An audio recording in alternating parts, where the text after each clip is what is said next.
Hai anak-anak, hari ini Miss Tina akan lakukan satu percobaan yang bisa anak-anak lakukan di rumah juga, dan Miss akan demonstrasikan di ruangan laboratorium. Nah, untuk pengamanan Miss selama melakukan kegiatan ini, Miss butuh yang namanya Jaslep, betul. Dan satu lagi, berhubung rambut Miss sudah panjang, Miss akan mengikatnya sebagai perlindungan diri Miss terhadap segala sesuatu yang Miss tidak harapkan terjadi selama praktikum ini. Nah, hari ini Miss membutuhkan beberapa alat dan bahan sebagai uji coba keberadaan dari uji makanan, yaitu pertama alatnya adalah yang pasti rak tabung reaksi. Dan sedangkan cairannya yang Miss butuhkan adalah cairan betadin, di rumah pasti sudah ada ya. Kemudian sekitar 30 ml masing-masing ini adalah air putih, dan yang ini adalah larutan jeruk nipis. Nah, Miss akan tunjukkan kepada anak-anak semua apakah terjadi perubahan warna terhadap kedua cairan tersebut jika ditetesi dengan yang namanya betadin. Oke, pertama Miss lanjutkan, yaitu memberikan sekitar 5 tetes dari yang namanya cairan betadin ini ke air putih. Ya. Kita lihat perubahan warna yang terjadi pada air ini. Oke. Kemudian kita biarkan dulu, nanti kita akan aduk. Sedangkan untuk jeruk nipisnya 1, 2, 3, 4, dan 5. Oke. Kita akan aduk sama-sama. Kita lihat siapa yang akan memiliki perubahan warna yang mencoklat dan ada yang tetap. Oke, kita cek. Sudah? Bagaimana? Terjadi perubahan warna ya? Oke, jelas ya? Atau Miss buat di sini? Jelas ya? Oke, untuk air putih dia ada ini warnanya berubah kecoklatan. Sedangkan yang berisi yang namanya air jeruk nipis tidak mengalami perubahan lagi. Ini artinya sebagai uji zat makanan. Salah satu zat makanan yang bisa kita gunakan yang lain menggunakan yang namanya betadin ini adalah keberadaan yang namanya karbohidrat. Jadi kalau misalnya ditetesi dengan yang namanya iodium ataupun betadin, dia akan menunjukkan warna kehitaman, berarti dia positif terhadap iya, betul, karbohidrat. Sedangkan kalau yang ini sebagai uji keberadaan vitamin C ataupun antioksidannya. Jadi berhubung tadi Miss sudah memberikan 5 tetes. Nah, ternyata dengan jumlah 5 tetes ini tidak memberikan perubahan warna terhadap larutan jeruk nipis. Ini menandakan semakin tingginya yang namanya antioksidan yang terdapat di larutan tersebut. Oke, sampai di sini Miss harapkan anak-anak bisa mengerti dan bisa melakukannya di rumah. Oke, kita lihat tayangan untuk penjelasan materi kita. Terima kasih.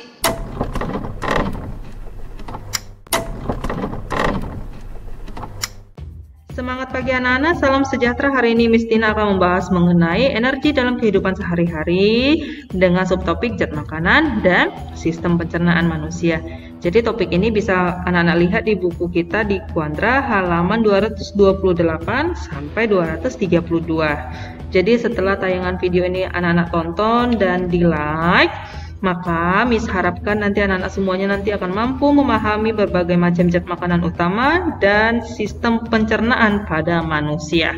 Jadi teringatnya, sebelum kita mulai belajar, siapa di sini yang sudah sarapan? Oke, mantap. Yang belum sarapan silakan nikmati sarapannya segera biar lebih konsentrasi belajar ya. Oke. Nah, nanti Miss akan tayangkan 2 gambar. Miss kasih waktu sekitar 15 detik pertama. Nah, selama 15 detik ini Miss akan tunggu sebanyak 3 orang dengan jawaban terawal untuk menjawabnya di kolom komentar ya, perbedaan dari kedua gambar tersebut.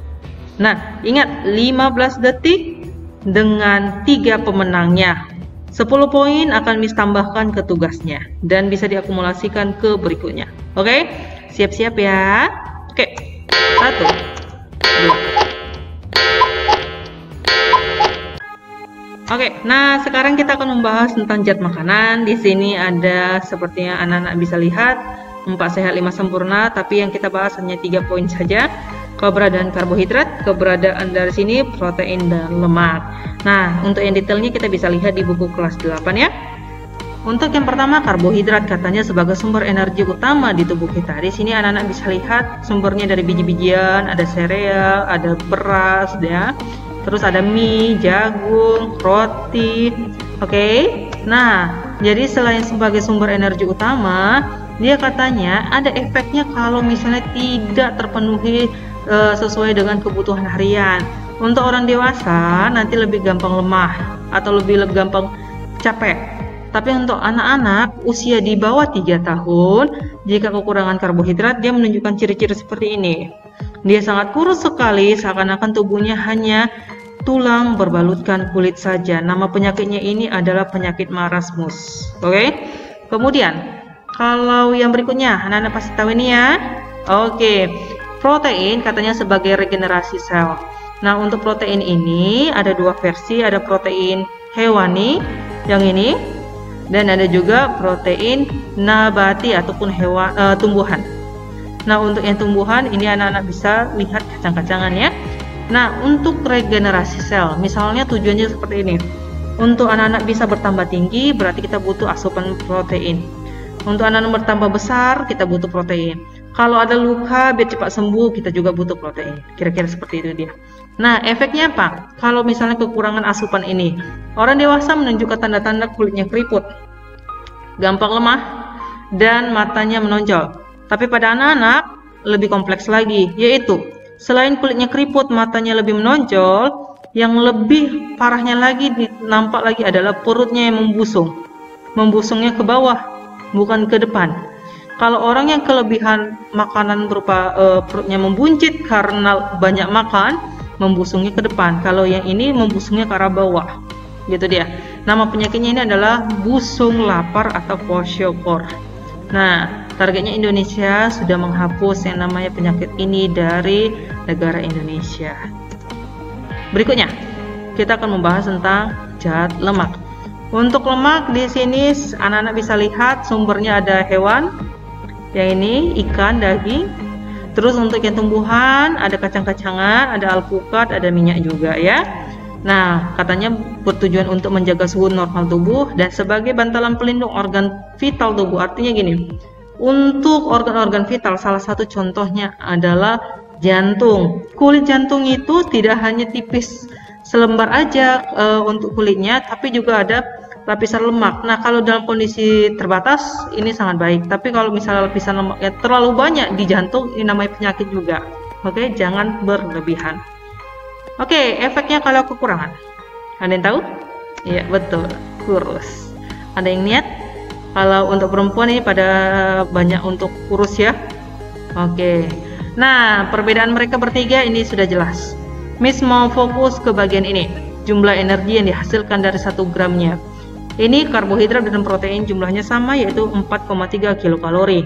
Sedangkan lemak lebih tinggi. Tapi walaupun dia lebih tinggi, proses untuk menghasilkan energi ini lebih lama dibandingkan proses yang digunakan ataupun yang dihasilkan dari karbohidrat dan protein. Nah, yang bagaimana itu nanti contohnya ini sudah jelas ya perbedaannya. Oke. Nah, berikutnya. Oke, kita akan bahas tentang organ pada manusia. Nah, ini yang pasti dimulai dari yang namanya mulut. Oke, diakhiri dengan anus. Nah, yang bagaimana itu anak-anak bisa lihat di sini. Tapi untuk berikutnya, Miss akan membahas tentang enzim-enzim pencernaannya. Enzim apa saja yang di organ-organ tertentu sehingga nanti akan bisa digunakan untuk menyederhanakan zat makanan tertentu. Nah, ingat, karbohidrat, protein, dan lemak wajib disederhanakan dengan bentuk masing-masingnya supaya bisa diserap oleh tubuh. Oke, vitamin dan mineral itu jika masuk ke dalam tubuh akan langsung diserap dan dibawa ke sel-sel tubuh. Tidak ada proses penyederhanaannya. Oke, nah inilah proses penyederhanaan. Oke, nanti kalau ada yang namanya pencernaan kimiawi, berarti pencernaannya dengan bantuan, iya betul, pencernaan dengan bantuan enzim seperti ini dia. Tapi kalau nanti pencernaan mekanik, berarti dia pencernaannya dibantu dengan, betul sekali, alat. Nah, alat di sini bisa dua hal, yaitu berupa gigi atau otot-otot. Nah, otot. Salah satu contoh ototnya dan yang kita nampak adalah otot lidah. Dan di sini adalah otot-otot usus. Seperti itu dia. Oke. Nah, secara detailnya untuk enzim-enzim pencernaan pada manusia. Ini ada organnya, ada zat makanan yang dihancurkan, yang targetnya apa, terus lokasinya apa, dan enzim-enzimnya. Bisa anak-anak bisa lebih jelas lagi ya. Oke. Nah, berikutnya, anak-anak diharapkan untuk mengerjakan tugas keterampilannya. Jadi, ikuti petunjuknya dan cek untuk yang namanya pengerjaan dari tugas keterampilannya. Oke, selamat bagi anak-anak yang 3 terdahulu untuk mengirimkan jawaban kuis yang di awal tadi. Terima kasih, salam sehat selalu.